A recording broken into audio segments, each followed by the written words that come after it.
Çuva ağacının baskan, yerlerin baskan bu yerde studentlerimiz oturat. Akılbek taksırımız, Olcuay taksırımız, dağı yerriyetta okup жатқан Mırzakul taksırımız, Abduvali taksırlarımız var. Uşul studentlerden atынан eskeri sözün Abduvali taksırımızға veririz. Olcuay taksırımızға.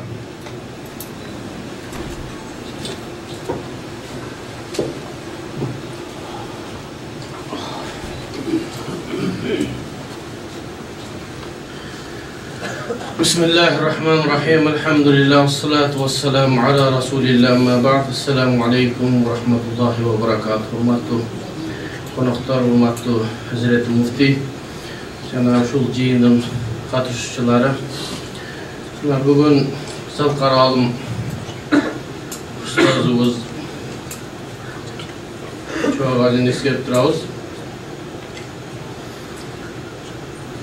Çuva ağacı diğerinden ele muğalim ele. Oşal o kişi menen bir 4-5 yılday çoğu okup kaldık Mekke şahrında.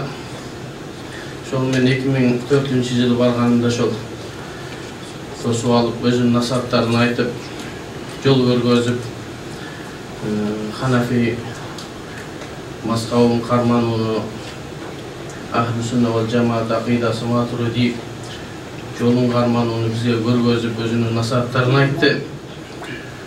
Çuva ağacı көп айтат эле. Ол жеке келсең кыла турган ишибиз көп эле. Жардамдашсаң колуна кол, тума бут болсоң деген сөздөрүн айтат эле, бирок ушуга жетишпей калдык.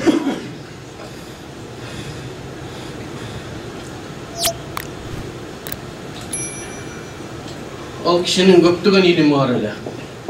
Фиq илиминде, акыйда илиминде, til iliminde, bardığında, usul iliminde anın oşol kaysıl kitapты sabak berse, oşol kitapga jete turgan çinjirça ijazası var ele. Bizge daim eskeret ele.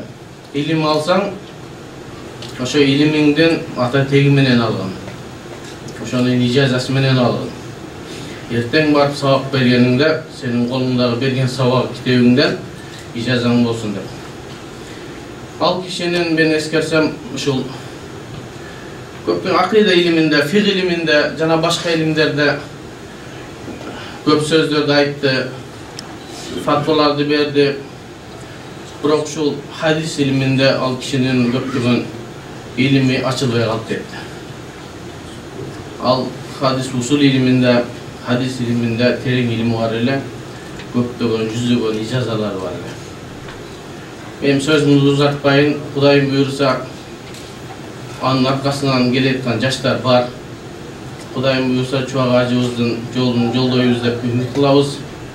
Anın atını öçürбөйбүз деген ümitteyiz. Kanday жақсы насихаттар ошону аткарууга Аллахым насип кылсын. Барыңыздарга рахмат. Ассаламу алейкум ва рахматуллахи ва баракатух. Rahmat, Olcuay taksırım, ilimingizler Allah Taala bilim hoşkun bolsun. Zergerдің kadırın zerger bilet degендей, ilim algan insandın kadırın ilim alıp жатқан insanlar bilet. Bilem Olcuay taksırdan ayta turgan eskeri sözdörü öte köp, bирок убакыттын тар болгондугуна байланыштуу ошолордун bir тамчысын гана айтканга үлгүрдү. Эмесе биз жыйыныбыздын негизги бөлүмүнө өтсөк, туугандар, биринчи söz mende eken, bu çuva ağacının ömür bayanı turalı. Emese oşoğa azın olak toktolup ötsök.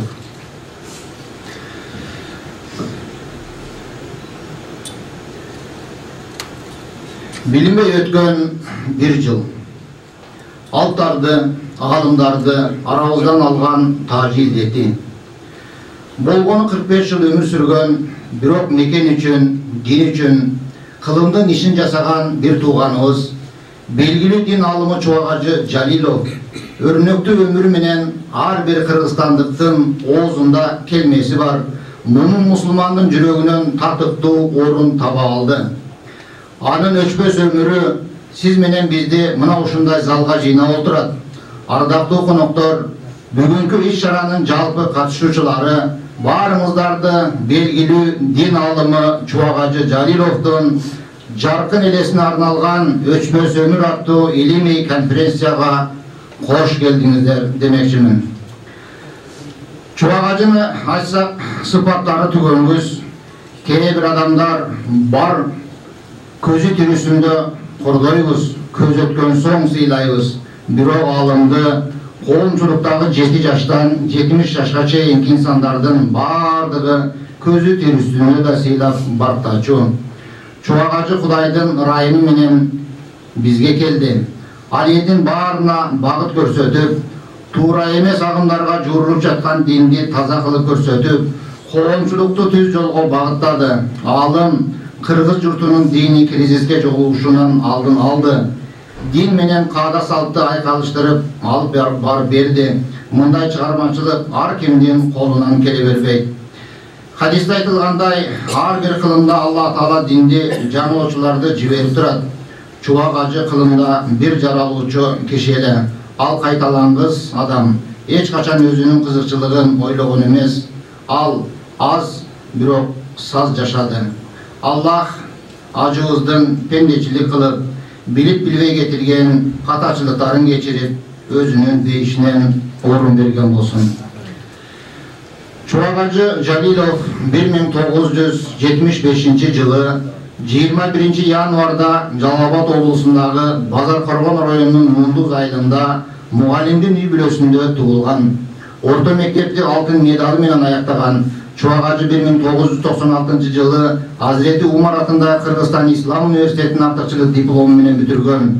Андан кийин Жүсүп Баласагын атындагы Кыргыз улуттук университетинде араб тилинен сабак берген.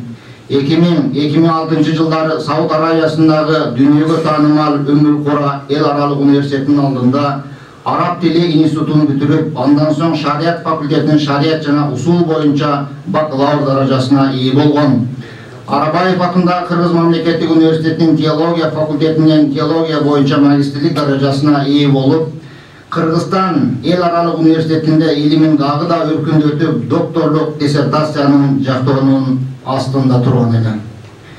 2005-2007 жылдары ал Орто Азия жана Дүйнөлүк мусулмандар лигасынын адиси болуп эмгектенген. Кыргызстан мусулмандар дин башкармалыгында фатва бөлүм башчы болуп иштеген. Ислам университетинде сабак берген. Чубак Ажы Жалилов 2010-2012 жылдары Кыргызстан мусулмандарынын дин башкармачылыгында азирети муфтийлик кызматын өтөгөн. 2014-2020 жылдын июнь айына чейин 2 чакырылышта Кыргызстан мусулмандарынын аалымдар кеңешинин мүчөсү болгон. 2018 жылы бүткүл дүйнөлүк сунний аалымдар кеңешинин мүчөсү болуп тандалган. Ал заманбап коммуникация каражаттарын колдонуу менен мусулман жамаатына сухбаттары менен таанымал болуп, жаштарды адеп ахлакты, ыймандуулукка тарбиялоого, улуттар аралык ынтымакты, конфессиялык аралык байланыштарды бекемдөөгө өзгөчө салым кошкон. Орус, араб тилдеринде эркин сүйлөп, эл сүйүү окуган биринчи китептердин автору, Чубак Ажы Кыргызстандагы салттык Ханафи мазхабынын Кыргызстандын гана эмес, жалпы Борбордук Азия мамлекеттеринин диний турмушунда бекем орун алышына чоң эмгек өтөгөн, элди руханий, диний, адеп ахлак жактан тарбиялоодо зор эмгеги бар. Анын жаркын элеси жалпы элибиздин эсинде дайыма сакталат. Урматтуу туугандар, мына ушул Чубак Ажынын өмүр баянын айтып жатканда, мен Саудиядан келгенимде, Саудиядан доктор Саид, Чубак Ажынын устазы, ошондой эле Мухаммад Нур жана башка устаздарыбыз келип, ошол Кыргызстанда өтө чоң конференция өткөрүштү, семинар өткөрүштү.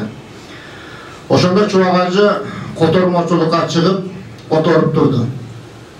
Бирок бир нече жолу жаңылып, кайра-кайра имамдардан, улуу устаздардан, арабтардан кечирим сурап, кечирип коюңуздар, мен бир аз адашып калдым деп, ошентип которуп жатты. Бирок Чубак Ажынын мындай аракеттүүлүгү ошол устаздарга дагы жакты. Раматылык Абдусаттар Дамулла өзүнүн уулун мага кошуп, кайрадан Меккеге окууга жөнөтүү планын аткарып жаткан эле. Устаздар менен сүйлөшүп, Чубак ажынын кандидаты Сауд Арабияга окууга барышка коюлду. Устаздар буга макул болушуп, мына ошол жылы Чубак ажы окууга барды. Мухаммад Саид устаз ушундай деп айткан эле: илим бул бир оормат. Бул ооруп турат. Бир кезде Индия жергесине келди, бир кезде Багдадта болду. Дагы бир кезде дагы баланча жерде болду. Ал эми Макка менен Мадинадан Аллахтын нуру түшүп турган үчүн оормат эч качан кетпейт. Чубак ажы жаңы окууну бүтүп келген кезде мен алгачкы айткан сөзүм ушу болгон: Чубак ажы, сизде маалымат, илим көп. Биздин элибиз көтөрө турган гана илимди 1-2 жыл айтып туруңуз. Элдин жүрөгүнө сиңгениңизден кийин эмне деп айтсаңыз, эл сизди көтөрө берет. Кийин бул сөзүмө ыраазычылыгын билдирди. Себеби баарыңыздар билесиздер, кээ бир учурда телевидениеден, дарс айтып турган учурда, конокто турган жерде деле урушуп, кагып силкеп жиберген учурлары бар эле. Бирок эң кызыктуусу, бир да инсан ал адамдын урушканына, какканына капа болбойт эле. Алла Таалам Кыргызстандан илим оорматын эч качан албасын. Чубак ажынын артынан дүйнөнү дүңгүрөткөн дагы аалымдар чыга беришин Аллахым насип болгон болсун. Көңүл бурганыңыздарга чоң рахмат.